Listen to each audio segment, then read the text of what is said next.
할렐루야, 좋은 아침입니다. 오늘도 말씀을 하루 시작합니다. 슬기로운 아침 시간 욥기 40장 말씀입니다. 대학에서 학기말이 되면 학생들은 강의 평가를 합니다. 한 학기 동안 들었던 수업의 내용과 교수님이 학기 초에 제시한 목표가 어느 정도 이루어졌는지 평가하는 것인데요. 원래 강의 평가제의 취지는 학생들에게 강의에 더 집중할 수 있도록 하는 것이고 질 높은 강의를 제공하기 위함이었습니다. 또한 교수님에게 이 강의 평가는 조금 더 자극을 주어서 연구에 매진할 수 있는 기회를 더 주도록 하기 위한 제도였습니다. 분명 좋은 의도와 좋은 목적을 가지고 시행한 제도였지만 부작용이 생겼습니다. 어떤 부작용이냐? 강의 평가가 시행되면서 교수님들의 권위가 땅에 떨어지기 시작했습니다. 학생들은 강의 평가의 취지를 잘못 이해해서 강의 자체에 대한 평가보다 감정 섞인 교수 평가가 진행되다 보니 교수님의 권위가 땅에 떨어진 것이죠. 이처럼 학생들이 강의 평가제의 목적을 잘못 이해했던 것과 같이 하나님이 주신 귀한 선물을 잘못 이해한 모습을 신앙 안에서도 볼 수 있습니다. 바로 이성에 대한 부분이에요. 하나님께서 인간을 다른 피조물들과 구별하기 위하여 허락하신 선물, 바로 그 구별점은 이성이었습니다. 이성을 통해 혼자 숙고도 하고 생각도 하고 판단할 수 있도록 인간을 창조하신 것이죠. 어떤 것이 선하고 어떤 것이 악한지 구별할 수 있도록 허락하신 거예요. 선택의 갈림길에서 하나님께 받은 지혜와 판단력과 통찰력으로 스스로 찾아갈 수 있는 능력을 허락하신 것이죠. 큰 권한을 주신 거예요. 하지만 인간은 허락받은 이성을 잘못 사용하여서 하나님의 존재를 의심하기 시작했습니다. 하나님께 받은 가장 귀한 선물을 가지고 하나님을 향하여서 칼을 들이댄 것이죠. 하나님은 이러한 상황에 안타까워하셨습니다. 그런데 오늘 본문에서 하나님께서 욥에게 하신 말씀에 이러한 안타까움과 서운함이 묻어나 있어요. 욥은 친구들과 대화하는 과정 가운데 하나님이 어떻게 나에게 이런 일을 행할 수 있느냐라는 의미로 하나님이 하신 일에 대한 불평과 불만을 표현했는데요. 이것은 하나님께 받은 아름다운 이성을 가지고 하나님의 섭리를 부정하는 말을 내뱉은 것이라 간주하신 것이죠. 그래서 하나님은 욥에게 이런 말씀하십니다. 2절 말씀이에요. 트집 잡는 자가 전능자와 다투겠느냐? 하나님을 탓하는 자는 대답할지니라. 아멘. 트집을 잡는 자, 하나님을 탓하는 자, 이 말을 통하여서 욥을 향한 하나님의 불편함이 어느 정도인지 읽을 수가 있습니다. 하나님이 하신 일에 트집을 잡고 하나님이 하신 일에 평가를 하고 하나님의 사역에 불만을 가진 자, 이제 너 욥이 답을 해보아라 라고 하시는 것이죠.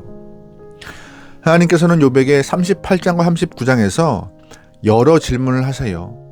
38장과 39장의 질문은 창조주가 행하신 것에 대해서, 또한 창조의 권능에 대해서 하나님이 욥에게 질문하신 것인데 피조물인 욥이 답을 할 수 있는 것이 아니었습니다.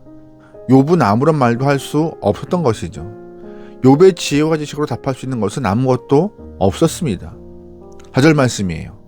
보소서 나는 비서나오니 무엇이라 주께 답하리이까? 손으로 내 입을 가릴 뿐이로소이다. 내가 한 번 말하였사온즉 다시는 더 답하지 아니하겠나이다. 아멘. 내가 잘 몰라서 하나님께 불평도 하고 트집도 잡고 원망도 했지만 이제 다시는 하나님 앞에 이러한 불평과 원망을 쏟지 않겠다라며 회개의 마음을 갖고 말하고 있는 것입니다. 하나님은 그런 욥을 계속 다그치시는 모습이 나와요. 12절 말씀이에요. 모든 교만한 자를 발견하여 낮아지게 하며 악인을 그들의 처소에서 짓밟을지니라. 그들을 함께 진토에 묻고 그들의 얼굴을 싸서 은밀한 곳에 둘지니라. 그리하면 네 오른손이 너를 구원할 수 있다고 내가 인정하리라. 아멘. 욥이 하나님께 전에 했던 수많은 질문 가운데 하나는 어떻게 의로운 자가 고난받을 수 있으며 하나님은 불의한 자를 가만히 두시는가, 이런 문제였어요. 왜 교만한 자를 악의 수렁에 빠뜨리지 않습니까? 이러한 질문을 계속했죠. 하나님은 그 말을 그대로 받아서 욥에게 하시고 있는 거예요. 네가 교만한 자를 처단할 수 있고 악한 자를 내 마음대로 할 수 있다면 내가 너를 의롭다고 인정해 줄게. 이러한 말씀이시죠. 다시 말해서 한낱 인간인 욥이 그 일을 행할 수 없고 감당할 수 없음을 알려주시는 거예요. 이 이야기는 하나님께서 욥의 한계를 철저하게 깨닫게 허락하시고 하나님의 오묘한 섭리와 절대 주권이 있음에 그 앞에 순복하라는 말씀입니다. 당장은 답답하게 보이겠지만 너의 일이 아닌 하나님 나의 일이기 때문에 너 이해할 수 없어 라고 하나님이 단정을 짓고 계신 것입니다. 그렇다면 오늘 이 말씀을 통하여서 하나님이 우리에게 주신 교훈은 무엇일까요?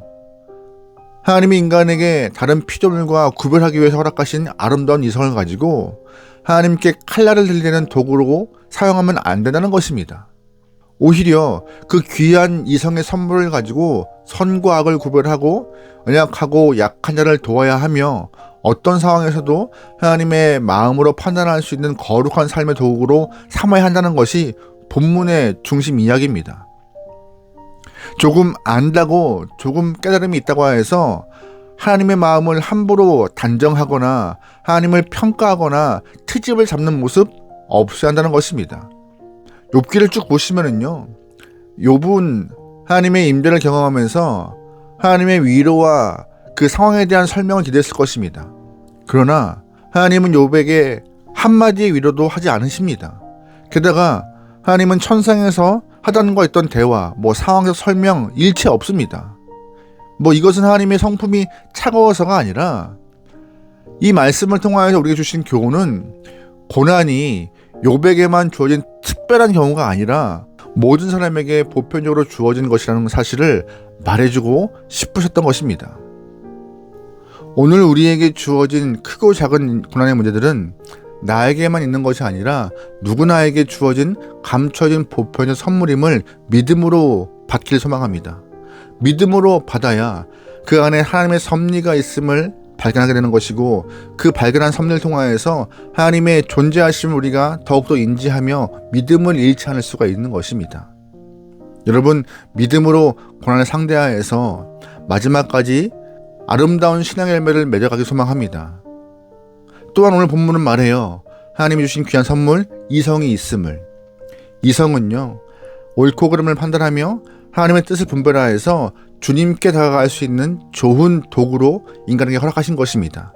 그 이성을 나를 위한 도구가 아니라 하나님 나라와 그 일을 위하여서 사용될 수 있는 귀한 선물이 될 수 있음을, 또한 선물로 사용할 수 있기를 주의로 축원합니다. 아멘. 기도하시겠습니다. 하나님, 우리의 인생 가운데 이성이라는 큰 선물 주심을 감사합니다. 이성을 통하여서 주님을 판단하고 트집을 잡고 교만한 자가 아니라 주님의 뜻을 분별하여서 주님의 마음을 시원케 하는 영혼 되게 나오니 이성을 잘 사용할 수 있게 허락하시고 또한 고난을 믿음으로 받는 귀한 성도가 되게 허락하소서. 믿음으로 고난을 상대할 때에 마지막까지 아름다운 열매를 맺을 수 있으며 또한 하나님의 섭리를 신뢰할 수 있음을 믿습니다. 성령 하나님이시여, 내 믿음이 언제나 어떤 상황이나 흔들리지 않도록 동행하여 주시옵소서. 우리의 삶을 맡기오며 예수님의 이름으로 기도합니다. 아멘.